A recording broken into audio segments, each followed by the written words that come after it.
Mke malaya hawezi kudumu kwenye ndoa kwa sababu hizi 5.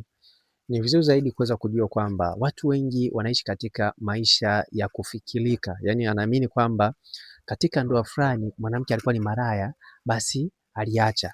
Lakini hajui ndani ya hiyo ndoa huyo mwanaume anaishije. Kwa 100% huyo mwanaume anakuwa anateseka katika hiyo ndoa, kwa sababu mwili wa binadamu kwa kawaida ukizoea kitu ni ngumu sana kukiacha. Huwezi kusema kwamba mwanamke amezoea kuingiliwa kinyume na maumbile, alafu mwanaume amuingilie kinyume na maumbile eti kisa yupo katika ndoa hataacha.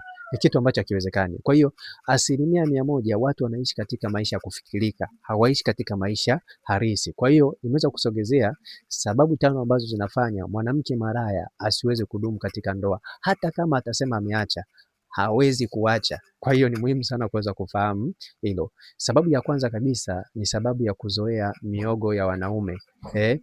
Mwanamke yeyote malaya anakuwa amezoea miogo ya wanaume tofauti tofauti. Kwa hiyo ni ngumu sana katika ndoa hawezi kutulia. Kwa hiyo ni mojawapo ya sababu ambayo inafanya mwanamke malaya asiweze kutulia katika ndoa au asidumu katika ndoa.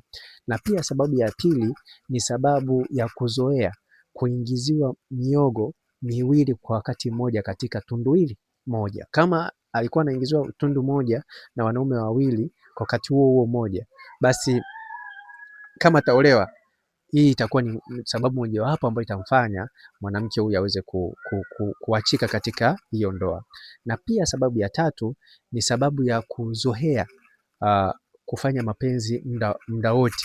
Kwa sababu mwanamke malaya kwa kawaida muda wote anakutana heka. Yaani muda wote anakutana heka. Kwa hiyo kama ataingia katika ndoa na mwanaume ambaye hapendi kufanya mapenzi mfano, basi itakuwa ni sababu mojawapo ya kuachika katika hiyo ndoa.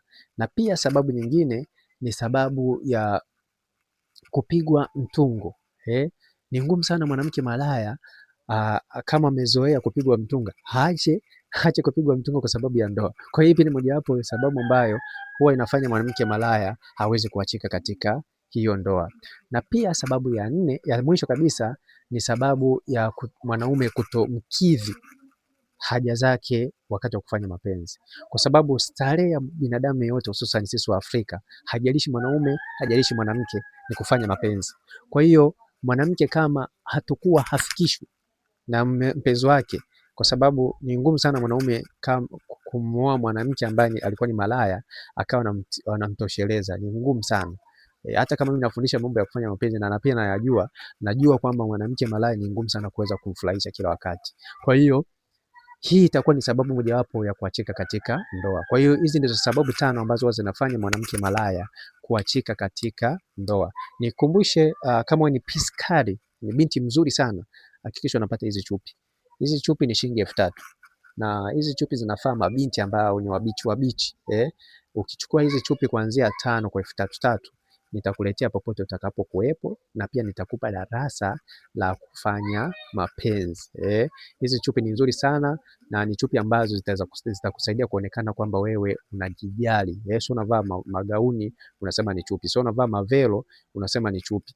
Vaa chupi nzuri kama hizi, shilingi 3000, na kufundisha namna ya kuzivua wakati wa kufanya mapenzi, na kufundisha ufundi wa kufanya mapenzi, kwa sababu 80% au 100 wanawake hawajui kufanya mapenzi na wanaume. Kwa hiyo nitakufundisha ufundi. Kama utahitaji kupata hizi chupi au kupata ushauri, hakikisha unanicheki WhatsApp kwenda namba 0713 7287 36. Na kama utakuwa nje ya Tanzania, anza na jumlisha 255 713 7287 36. Utapata ushauri pamoja na video za staili za mapenzi. Asante na karibu.